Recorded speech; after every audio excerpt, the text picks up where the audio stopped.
ammas argaartuu jira moo jiraachuu jira wanni kun garuu moo jarattiin shakke hampaanitti kana maaliif jennaani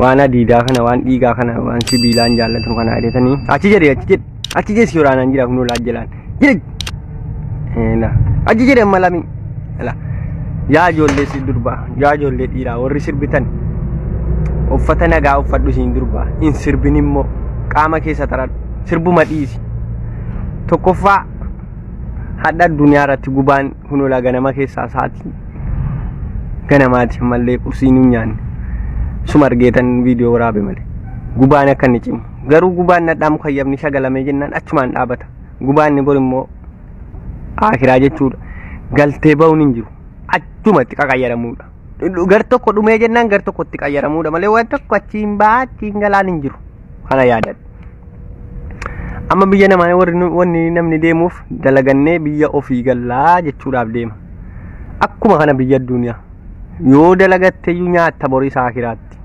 malee achi waan haa qophaa'ee jira silas du'ee maa inni maal tachi jira deebii jira moo isa jettan mataa keessaa balleessa maaliif jennaan akiraan namni addunyaan kun akka nama biyya ormaa dhaqeeti biyya ormaa namni dhaqeeti akka tu'oo dalagate ingala bakka guuttadheera jedha akkuma kana amma nu tikeettii kutanne biizaan nu ergamee jira tikeettiin kutamuu bicha tafe tikeettiin kun immoo maayin du'a kanu tikeettiin nu mee dhufee jennaan assalaamu alaykum akkuma kana akkuma madaamiin adda kaatee adda si kuteen nu tasaafari siin jettu akkuma kana malee waa biraa miti akkana isiniin jechuudha amaarifaga assalamu alaykum warahmatullahi wabarakatuh ወንድሞቼ ወገኖቼ እህቶቼስ እንዴት ናችሁ ሰላም ናችሁ ስድብ አይደለም እኔ መልእክት ማለት ነው እናንተ አማርኛ የኔ አማርኛ ትንሽ ትራካለ ትንሽ ይገባል ብዬ አስባለሁ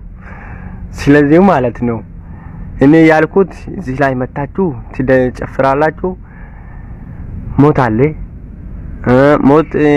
ሞትም አለ መቃብር ውስጥ እሳትም አለ ጀነትም አለ መቃብር ውስጥ ስራችን ነው የምንበላው እንጂ ሌላ ነገር አይደለም እዚህ የሀገር ሰው ማለት ነው እዚህን ከመጣው እኛ ምሳሌ ነው ሱዳን አለው ለምንድን ነው መጣው ለስራ ነው ተለውጬ እገባለሁ ብዬ ነው አይደል ያው መቃብርም ያው ነው ስራችን ነው የምበላው እሺ ቪዛ መጥቷል አሁን የቀረው ትኬት ብቻ ነው ትኬት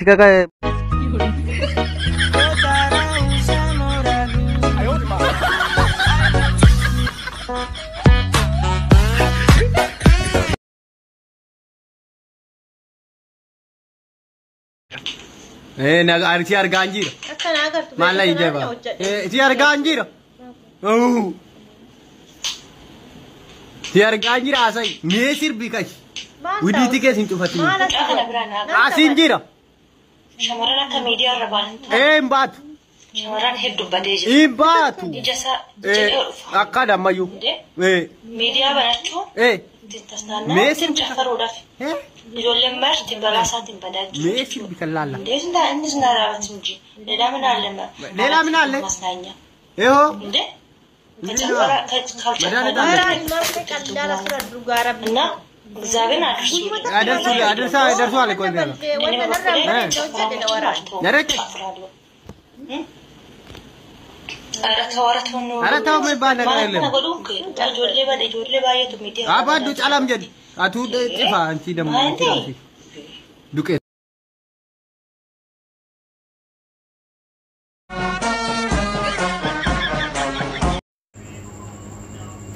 ኢላማ ፖለቲኪ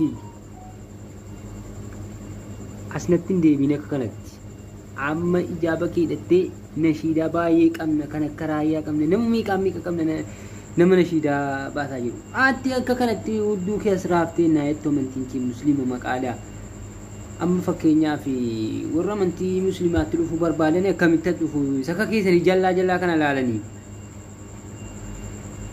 wanta amantaa muslimaa nama baqachiisaa jiru saka keessanii kana Allah rabbis na qajeelchu isi kana tokko fudhattee deemtaala dawaa rabbisii faqul rabbisii faqajeelchu rabbisii haa qajeelchu Dokter tiga namo. Dokter tiga itu? Ay. Baru baca. Ela, cici. Bucu dia cici. Ela.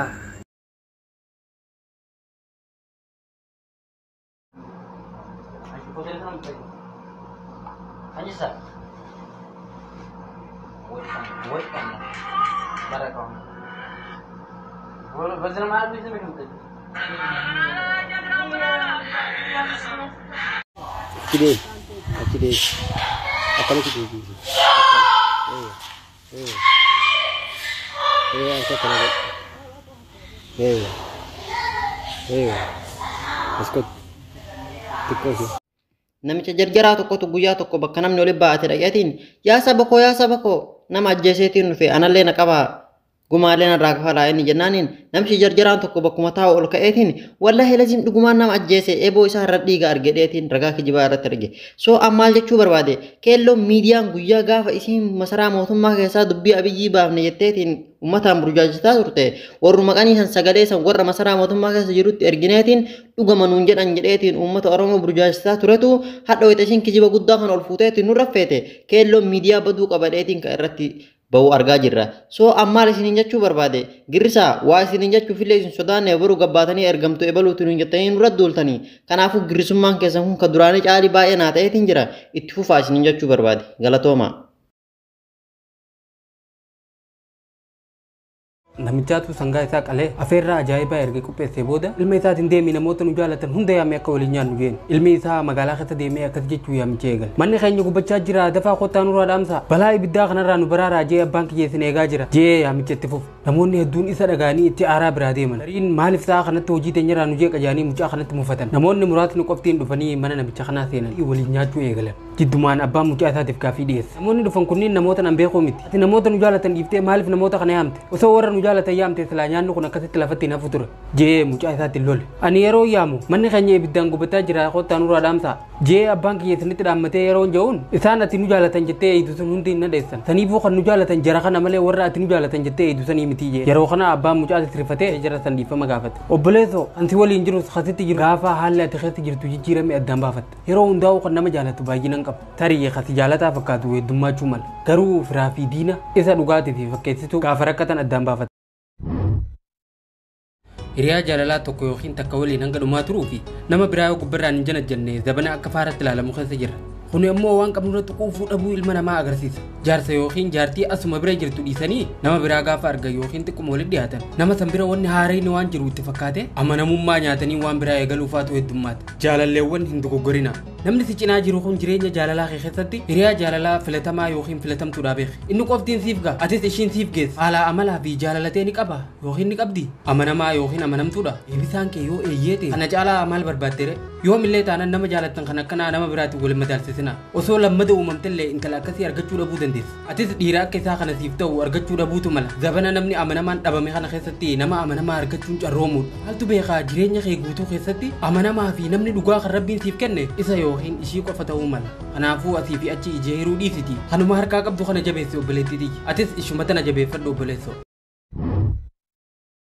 Guddinni kee kan safaramu yookiin madaalamu haala ati alaan keessa jirtu kanaanii miti. Ga'umsa dhukataa ati of keessaa qabdu qofaan madaalamu. Hanga geessu kan beeku suma qofa. Namoonni naannoo kee jiran maatii fi firoonni kee hiriyoonni sitti dhiyaatan barsiisonni kee namoonni ati isaaniif hojjetu hawaasni naannoo keetii hundi eenyummaa kee isa sirrii hin beekan. Tilmaamuu qofa irraa ka'uudhaan si madaalamu. Waan namoonni dubbataniif iddoo kennuun kaayyoo kee irraa gara duubatti si deebisa. Si caalaa akkasi beeku eenyuma hin jiru. Bakka namoonni itti si tilmaaman caalaa fagoo ga'uu dandeessi. Xiqqeessitee of ilaalin. Maaltu beekaa wanni guddaan si keessa jiru kan atiif keessatti beektu kan namoonni ammoo arguu hin danda'in waan addunyaa kana jijjiiru ta'uu danda'a. Maaltu beekaa xiqqoon irraa harka keetirra jirtu boru guddattee galaa addunyaa tanaa taati. Maaltu beekaa irra xiyyeeffannoo namootaa dhabdus boru guca milkaa'inaa addunyaa tanarraa if harkatti qabachuuf jirta ta'a. Kanaafuu rabbii gaditti abjuu teetirraa abdii murin. Wanti xiqqoof jetteetis abjuu tee hin gurgurin.